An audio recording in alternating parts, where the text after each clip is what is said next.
I stood there in the blinding Colorado sun, squinting at the empty spot where our car had been just 10 minutes ago. My wife, Chloe, and her friends, Isla, Stephanie, and Lauren, had vanished. At first, I thought it was one of their stupid pranks. They were always doing stuff like this, pushing boundaries, testing how much I'd take before I snapped. 5 years of marriage, and I'd gotten used to their little games, the way they'd laugh at me, the way Chloe would join in instead of standing up for me. But this felt different. My phone was still plugged into the car charger, my wallet tucked in the glove box. All I had was the faded t-shirt and jeans I was wearing, and a growing pit in my stomach as the minutes ticked by. We'd been on this road trip to Stephanie's lake house for 3 days now, and I'd been miserable the whole time. Chloe had begged me to come, said it'd be a chance to bond with her crew. I wasn't big on the idea. Her friends always treated me like an outsider, tossing out jabs and inside jokes I wasn't part of, but I went anyway, because I loved her. Or at least, I thought I did. The gas station was in the middle of nowhere, just a dusty little stop off the highway with a flickering sign and a single pump. I'd gone inside to use the bathroom, figuring they'd wait. They always waited. Except this time, they didn't. An hour passed. I paced the cracked pavement, kicking pebbles, telling myself they'd come back any second, tires crunching gravel, Chloe's voice calling out, "Gotcha." But the road stayed quiet. 2 hours in, sweat was dripping down my neck, and my throat was dry. I kept replaying the last few days in my head. The way Stephanie smirked when she accidentally spilled coffee on my lap. How Lauren whispered something to Chloe that made her giggle while glancing at me. How Isla just watched it all with that smug little grin. I should have seen it coming. They'd been building up to something, and I'd been too dumb to notice. A truck pulled up, its engine rumbling loud enough to shake me out of my thoughts. The driver, a big guy with a gray beard and a stained ball cap, leaned out the window. "You okay, buddy?" Been standing there a while. His voice was rough but kind, and it hit me like a punch. I wasn't okay. They weren't coming back. Chloe wasn't coming back. I swallowed hard, trying to keep my voice steady. "Yeah, my ride left me. You think you could help?" He nodded, like it wasn't the first time he'd seen someone stranded out here. "Hop in. Where you headed?" I didn't even know. Home. Back to Chloe. The life we'd built. But as I climbed into the cab, something shifted inside me. 5 years of her laughing at me, brushing me off, letting her friends treat me like garbage. It all came rushing up, hot and heavy. I stared out the window as the gas station shrank in the side mirror. The trucker didn't ask too many questions, just kept driving, humming some old country song. My hands clenched into fists on my lap. I could have borrowed his phone, called Chloe, demanded answers. But what would she say? "It was a joke, babe. Don't be so sensitive." I'd heard it all before. Every time I complained about her friends, she'd roll her eyes and tell me I didn't get their humor. Maybe I didn't. Maybe I never would. But standing there alone, abandoned like some stray dog, I realized something. They didn't get me either. And Chloe? She'd picked them over me, again and again. The trucker dropped me off at a crossroad, pointing me toward Grand Junction, the nearest town. "Good luck, man," he said, tipping his cap. I nodded, my throat tight, and started walking. My shoes scuffed the dirt, the sun beating down on my head. No phone, no money, no plan, just me and the open road. Part of me wanted to turn back, to beg someone at the gas station to call her, to fix this. But another part, a louder part, kept pushing me forward. I was done being the punchline, done being the guy they laughed at. Chloe and her friends thought they'd won, thought they'd broken me. But as I trudged toward Grand Junction, a strange calm settled over me. They hadn't broken me. They'd set me free.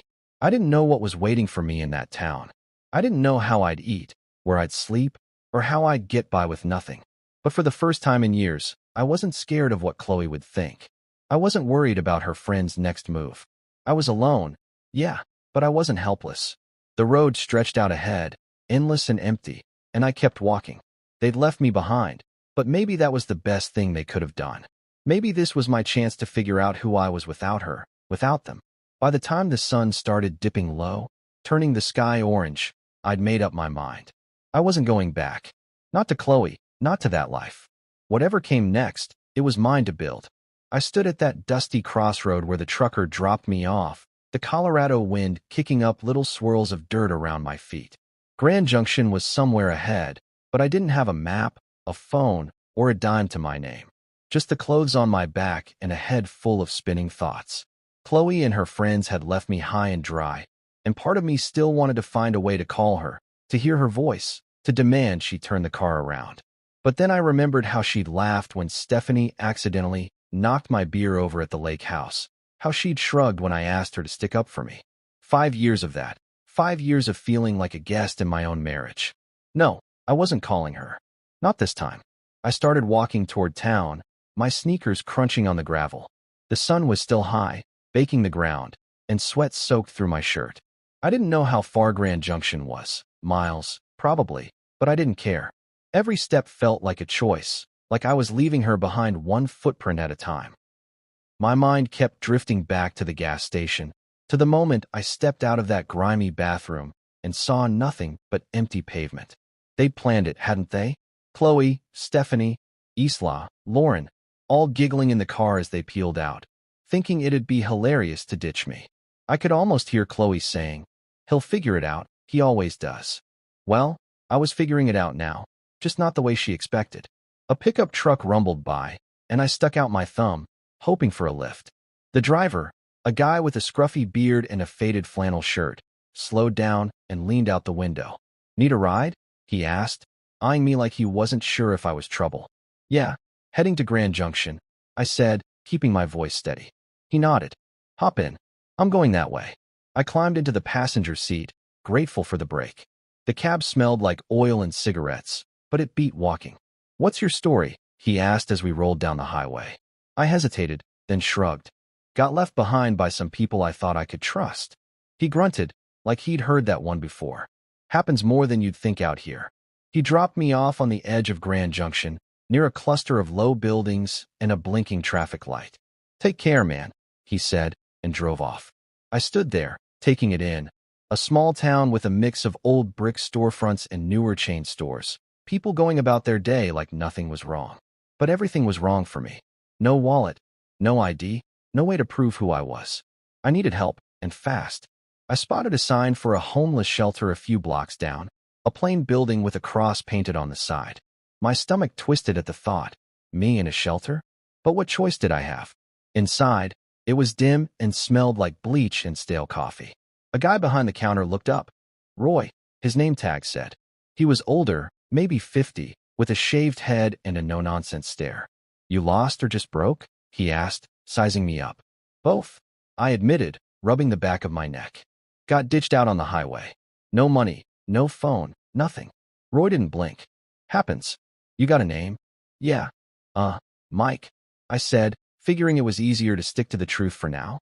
He handed me a clipboard with a form. "Fill this out. We'll get you a bed for the night. Tomorrow, we'll figure out the rest." That night, I lay on a cot in a room full of snoring strangers, staring at the ceiling. My mind wouldn't shut off.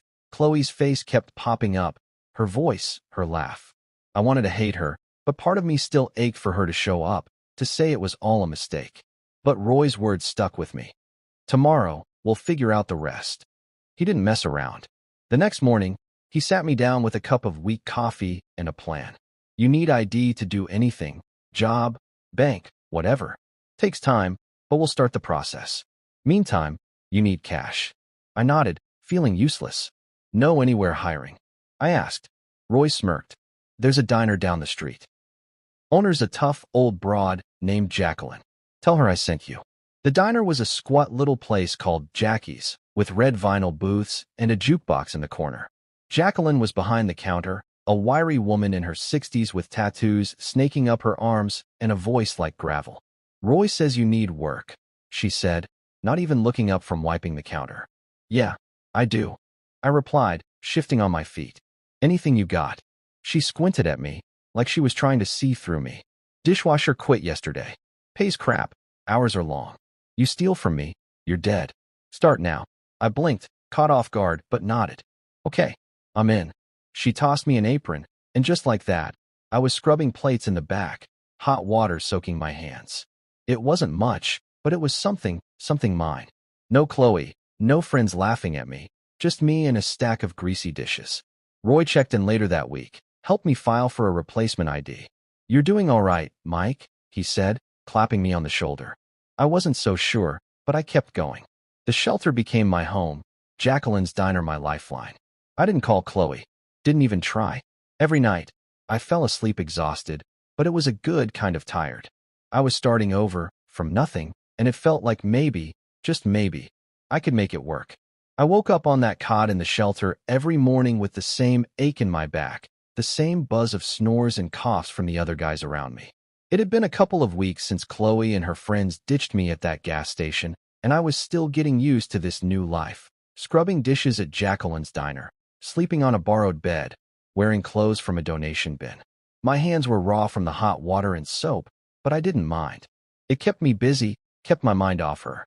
Roy had been a rock, helping me navigate the mess of getting a replacement ID. Takes time, he'd said, handing me a stack of forms. But you'll get there. I nodded, grateful for his gruff kindness, and kept pushing forward. The diner was my world now. Jacqueline didn't mess around. She'd bark orders from the counter, her sharp eyes catching every mistake. Move faster, Mike, we ain't got all day, she'd yell, but there was no real venom in it. I worked double shifts whenever I could, piling up cash in a little envelope I stashed under my cot. My first paycheck wasn't much, but it was enough to buy a cheap prepaid phone from the gas station down the street. I held it in my hands, the plastic still shiny, and felt a rush of something like pride. It wasn't fancy, but it was mine, bought with my own money, not Chloe's, not anyone else's. I didn't need her anymore. Then the call started. I'd only had the phone a day when it buzzed in my pocket while I was elbow deep in suds. I wiped my hands on my apron and pulled it out. Chloe's number flashed on the screen. My stomach dropped. I let it ring, watching it like it might bite me, until it went to voicemail. A minute later, the notification popped up. I shouldn't have listened, but I did. Her voice came through, soft and shaky, like she'd been practicing what to say. Mike, where are you? We waited for you. It was just a joke. We're so worried. Please call me back.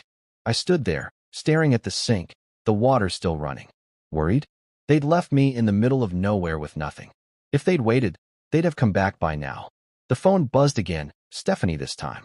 I hit play on her voicemail, and her tone was totally different, all smug and casual. Come on, dude. You have to admit, it was hilarious. Call us back, all right. Hilarious. I clenched the phone so hard my knuckles went white.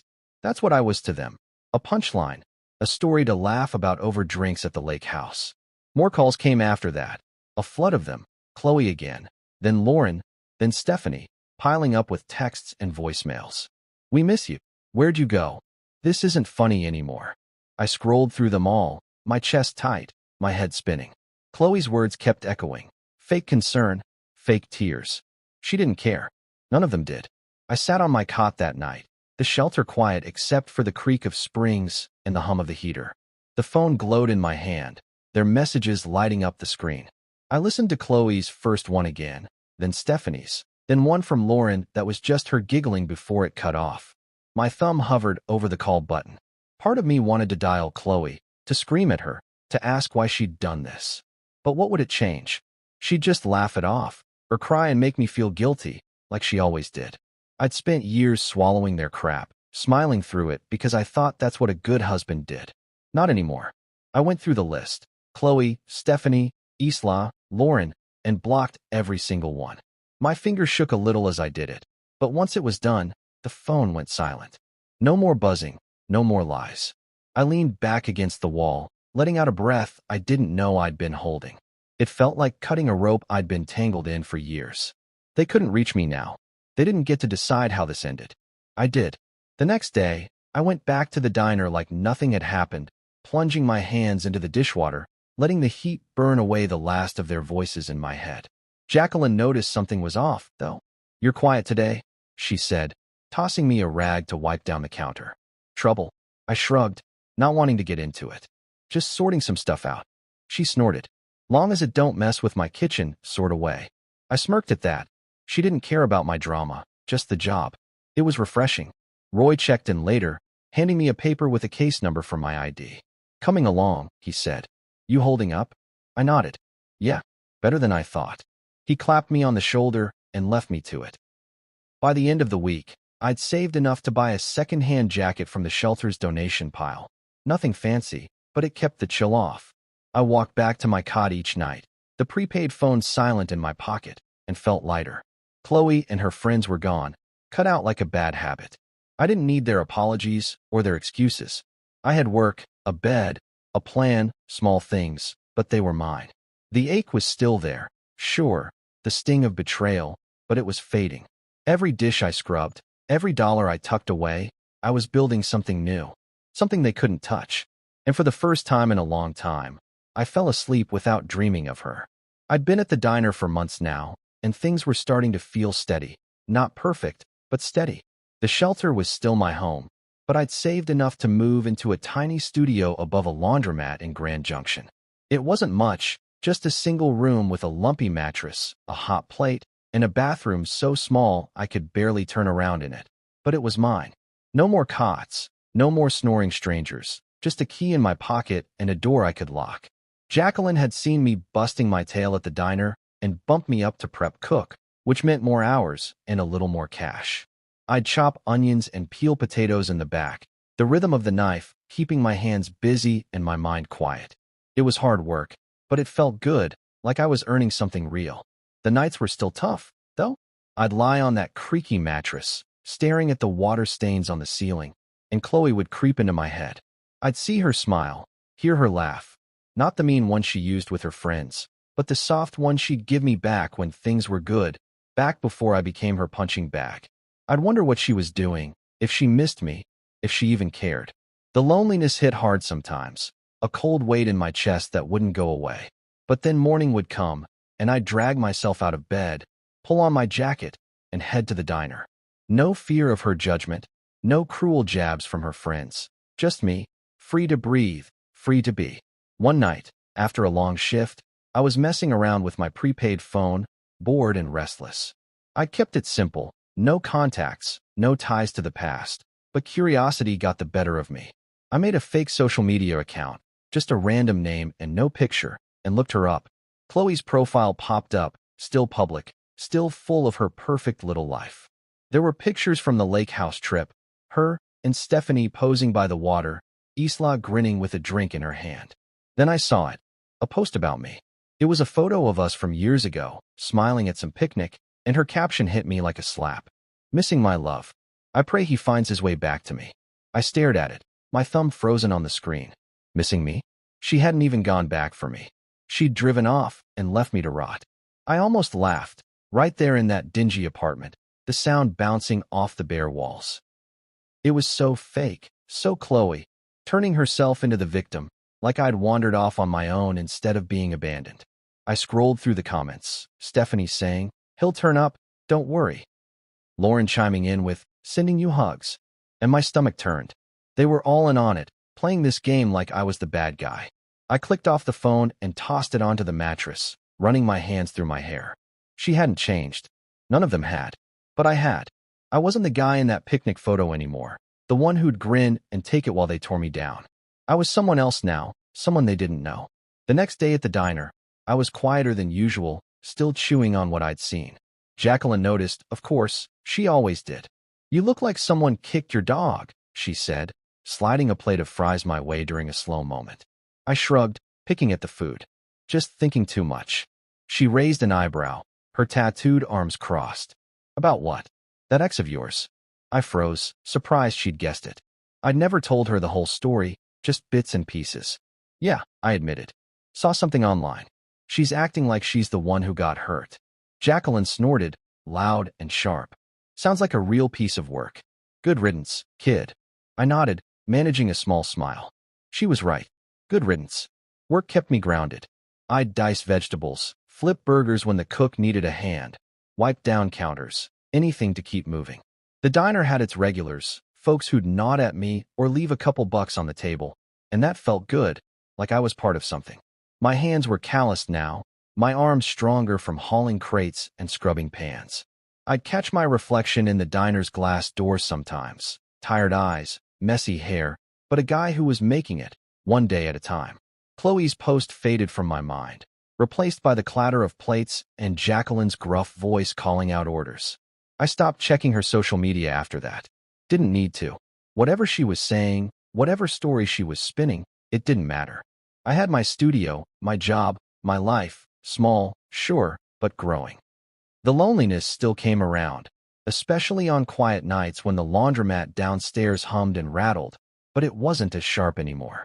I'd wake up to the smell of detergent drifting through the floorboards, pull on my boots, and head out into the cold morning air. No one was waiting to mock me. No one was rolling their eyes at my every word. I could just be Mike, plain, simple Mike, and that was enough. For the first time in years, I felt like I was standing on solid ground, not sinking in quicksand. Freedom wasn't loud or flashy. It was this, my key, my paycheck, my choice. And I wasn't giving it back.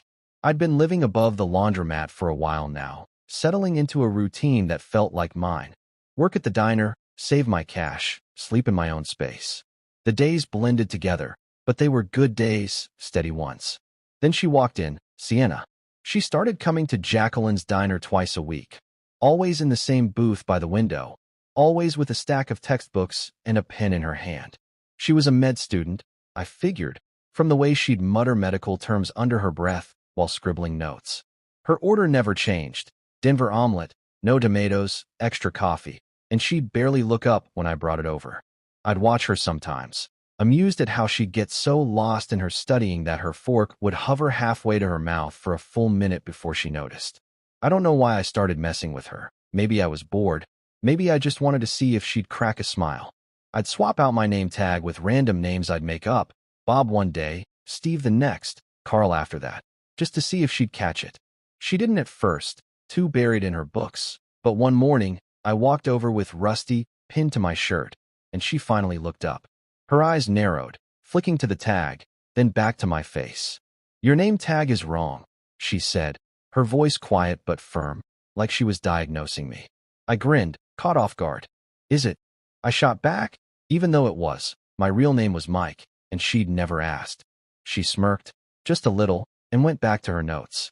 That was it, our first real moment, and it stuck with me.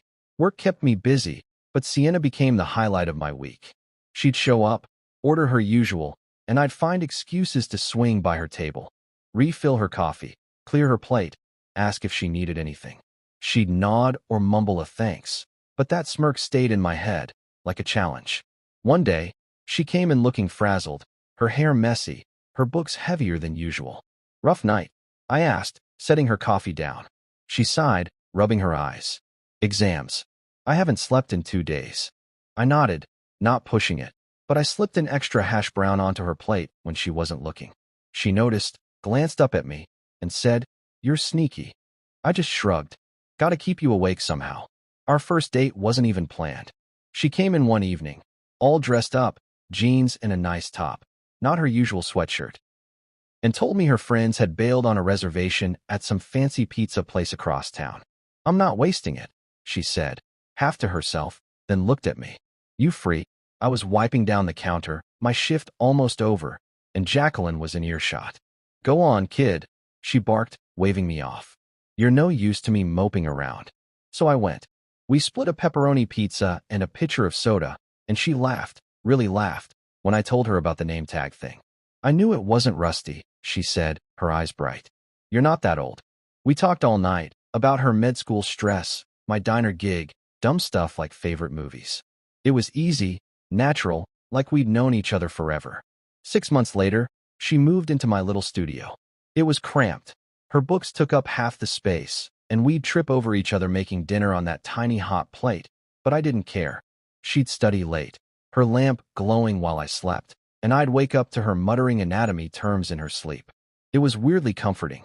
A year after that, we got a bigger place together, a real apartment with a kitchen and a couch that didn't smell like bleach. Sienna was different from Chloe. She didn't mock me, didn't make me feel small. When I'd doubt myself, she'd just say, "You've got this." And somehow, I'd believe her. We'd cook together, watch old TV shows, argue over who left the dishes in the sink. It was simple, but it was ours. Meanwhile, Chloe wouldn't let go. She'd started emailing me, found my address somehow, probably from an old bill or something. The first one came a few weeks after Sienna moved in, popping up on my phone while I was chopping peppers at the diner. "Mike, I just want to know you're okay," it read.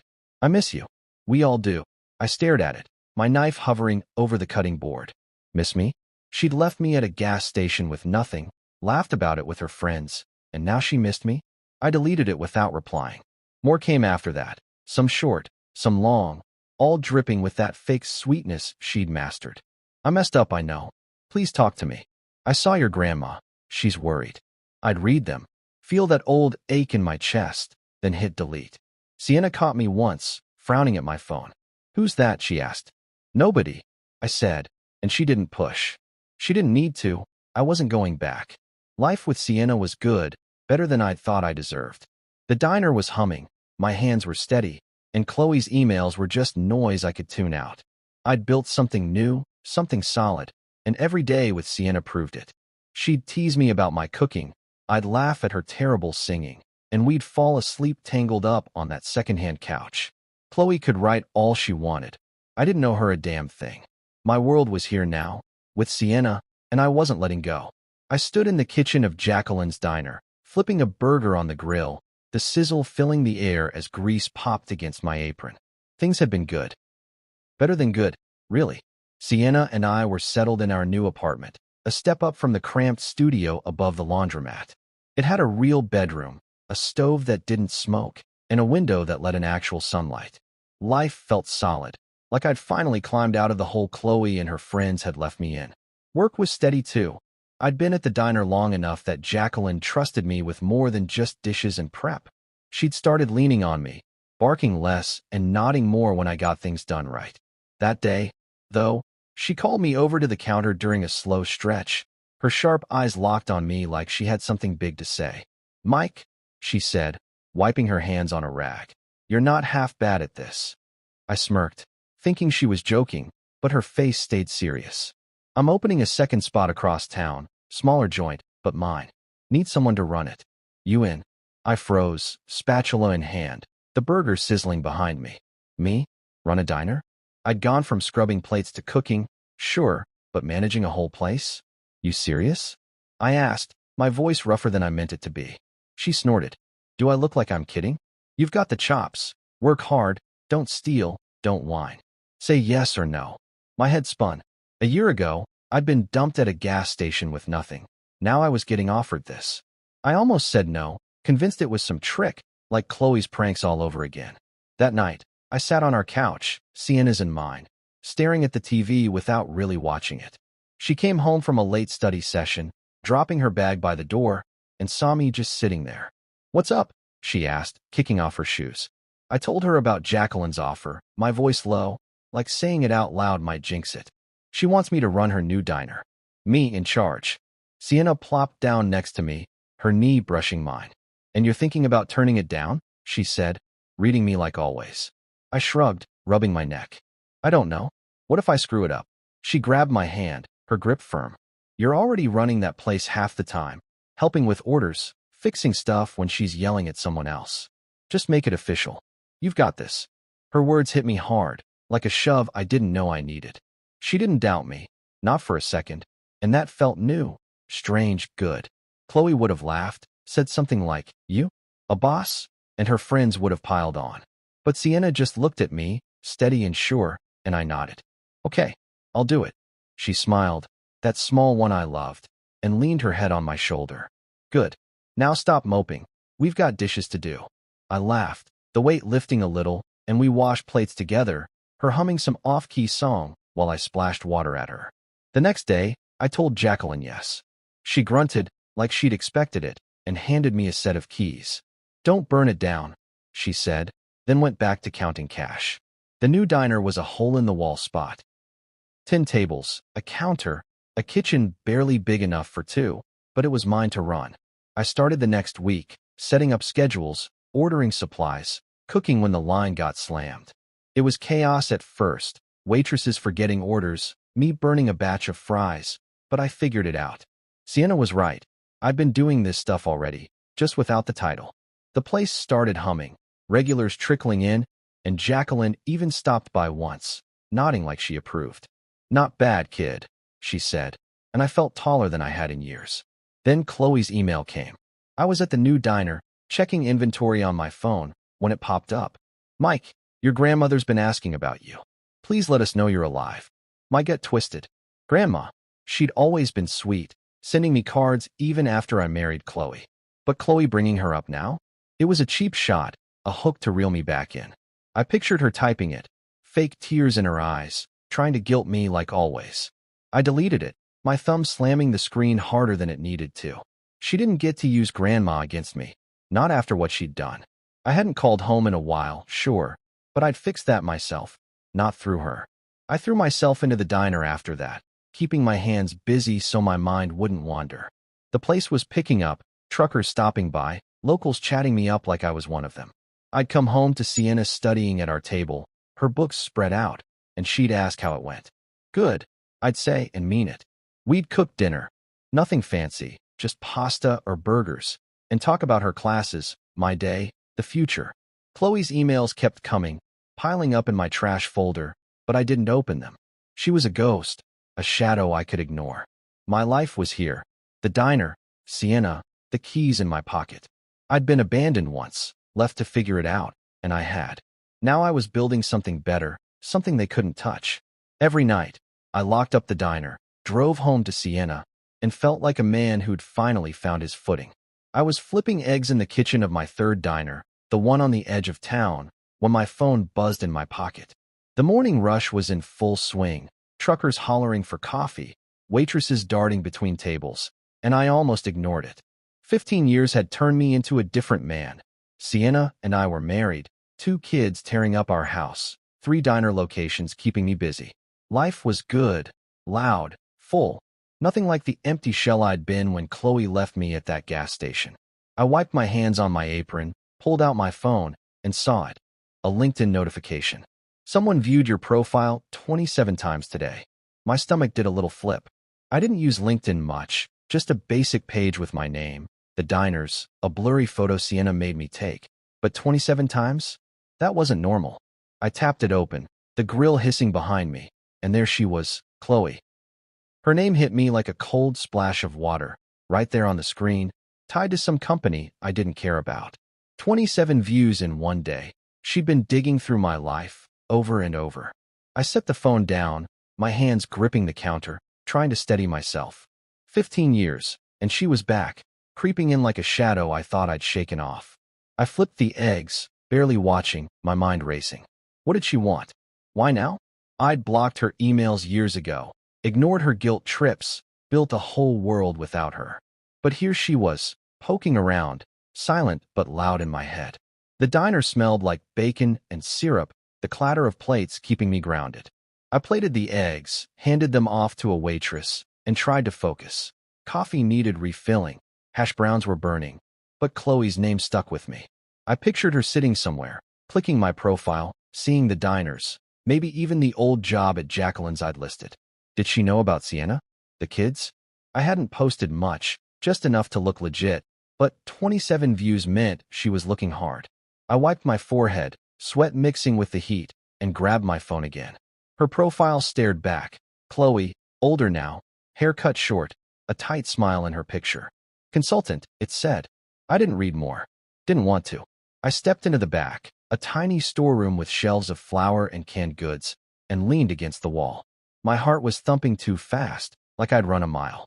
15 years, 2 kids, a wife, a business, and she could still rattle me. I hated that. I'd worked so hard to bury her, to forget the gas station, the laughter, the way she'd made me feel like nothing. Now she was back, not even saying anything, just watching. Was she jealous? Mad? Desperate? I ran my hands through my hair, pacing the cramped space. Part of me wanted to message her, "What's your deal?" But I stopped myself. That's what she'd want. Me reaching out, giving her a crack to slip through. I went back to the grill, threw myself into the rush, cooking, pouring, wiping down tables when the waitresses got swamped. The regulars nodded at me. Some guy asked for extra ketchup, and I kept moving, kept my hands busy. But she was there, in the back of my mind, those 27 views like an itch I couldn't scratch. I didn't tell Sienna when I got home that night. She was on the couch, folding laundry, the kids upstairs yelling about some game. Busy day? She asked, glancing up. Yeah, I said, forcing a smile, kissing her forehead. Same old. She didn't push, just handed me a pile of socks to sort, and I sat there, folding, pretending everything was fine.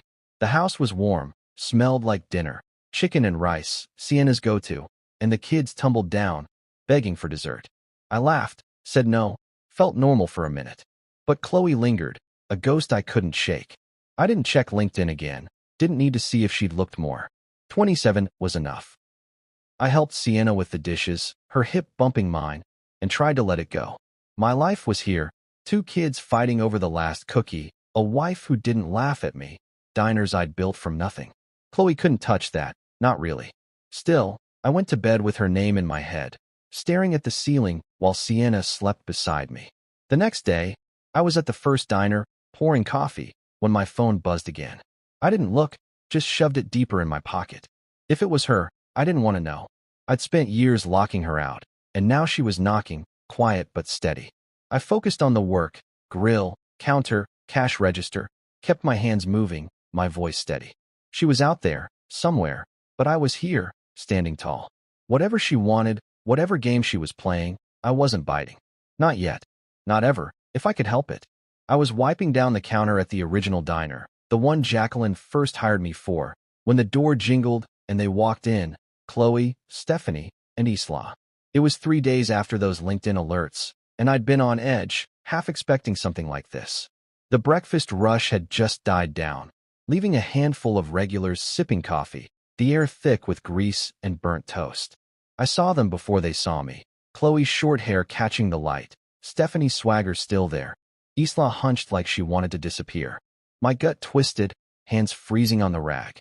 15 years since they'd ditched me at that gas station, and now they were here, in my diner, my turf.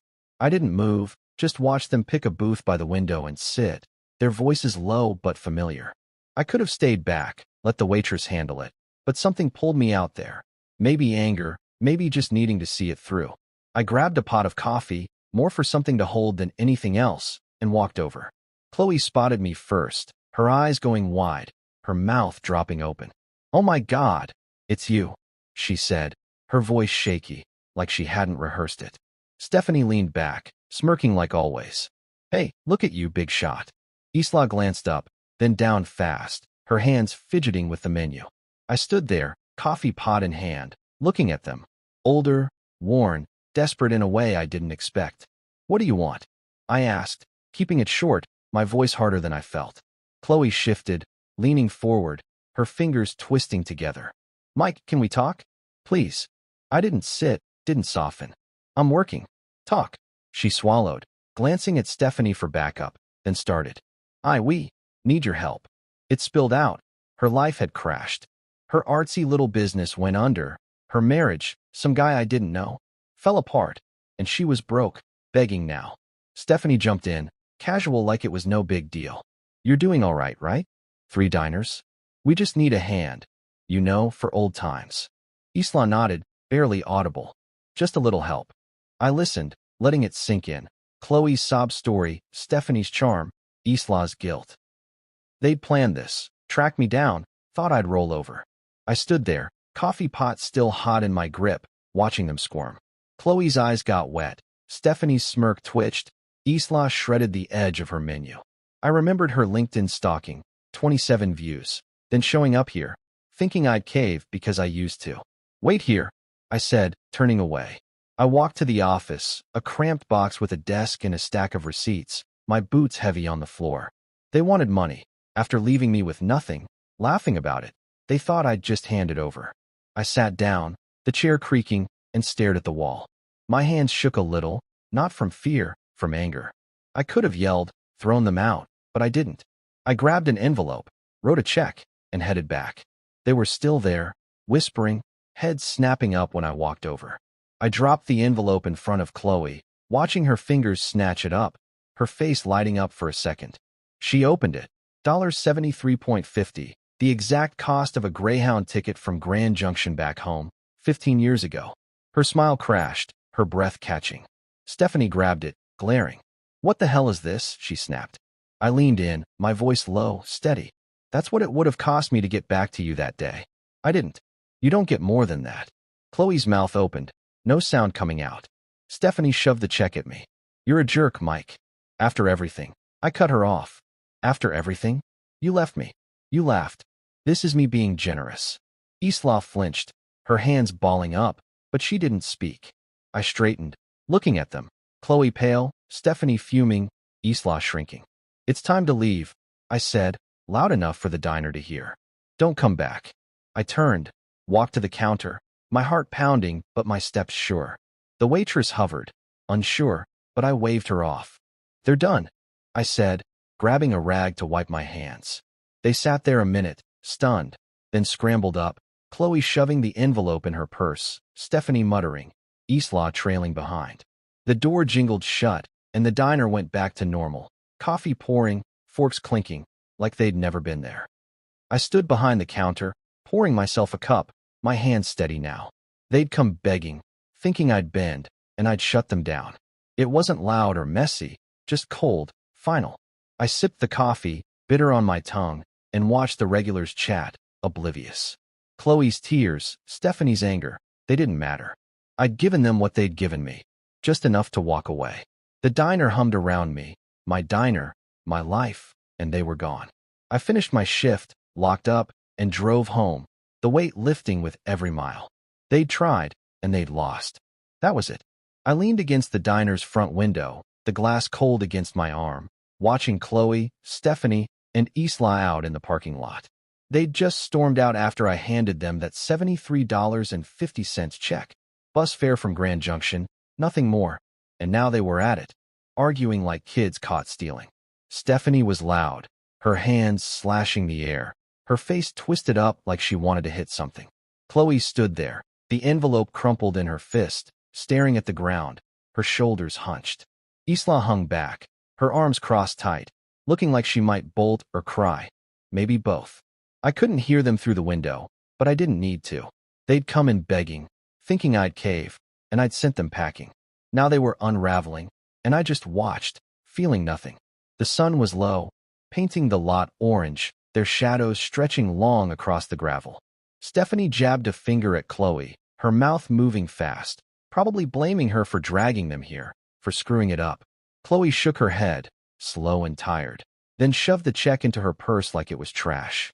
Isla shifted, glancing at the diner, her eyes catching mine for a second before darting away. I didn't move, didn't blink, just stood there, my coffee mug cooling on the counter behind me. They could fight all day out there. It didn't touch me. I'd given them what they deserved, closed the book on 15 years of their garbage, and that was that. I turned away, grabbing the mug and taking a sip. Cold now, bitter, but I didn't care. The diner was quiet, just a couple of regulars lingering over pie, the jukebox humming some old tune. I wiped down the counter, slow and steady, letting the rag soak up the day. The waitresses buzzed around, clearing tables, shooting me quick looks but keeping their mouths shut. They knew something had happened. Those three walking in, me walking out with that envelope. But I didn't explain. "You good, Mike?" one asked, stacking plates. "Yeah," I said, short and sharp, and went back to wiping. I didn't want their questions, didn't want to drag it out. Chloe and her crew were gone, and I was done. Driving home, the truck's engine growled under me, the road dark except for my headlights cutting through. My hands gripped the wheel, my mind stuck on that scene. Chloe's face when she saw the check, Stephanie's snarl, Isla's silence. It should have felt good, shutting them down, and it did, mostly. But there was this itch, a little nag I couldn't shake. They'd looked desperate, broken, Chloe especially, with her sob story about her life falling apart. 15 years ago, I'd have cared, run after them, tried to fix it. Now, I just watched them leave. The house came into view, lights on, Sienna's car in the drive, and I let out a breath. This was real, my family, my life, not them. I walked in, kicking my boots off by the door, the smell of leftover lasagna hitting me. Sienna was at the kitchen table, papers spread out, a pen in her hand, grading again, probably. The kids were upstairs, their voices muffled, likely in bed but not asleep. She looked up, her glasses low on her nose. "Hey," she said, soft, then tilted her head. "You okay?" I nodded, pulling out a chair and sitting across from her, my hands flat on the table. "They came by," I said, keeping it simple. Her eyebrows lifted, but she waited.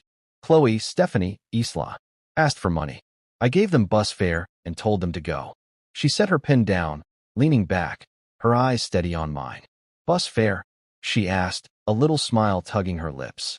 I told her, $73.50, the exact cost to get back from Grand Junction all those years ago. How Chloe's face fell, how Stephanie snapped, how I walked away. Sienna listened, her hand resting on the table, calm like always. When I finished, she reached over, her fingers brushing mine.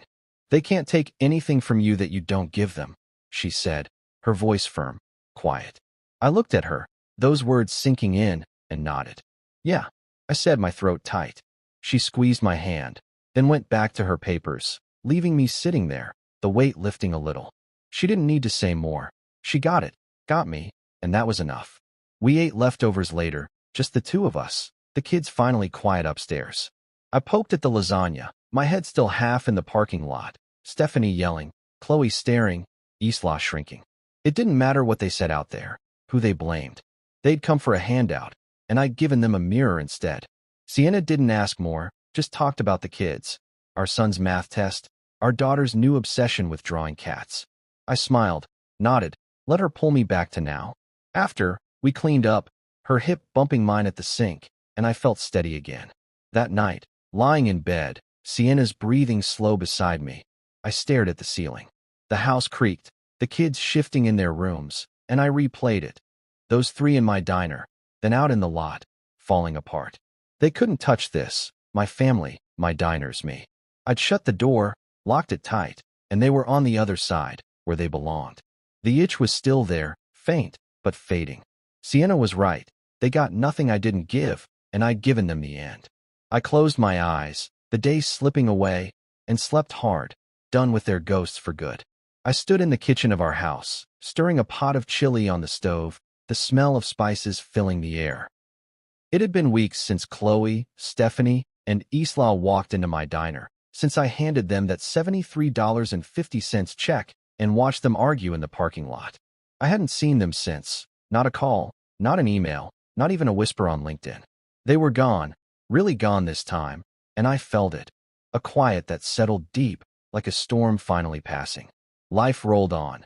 Sienna grading papers at the table, the kids chasing each other around the backyard, the diners humming with regulars. It was mine, all of it, and they couldn't touch it.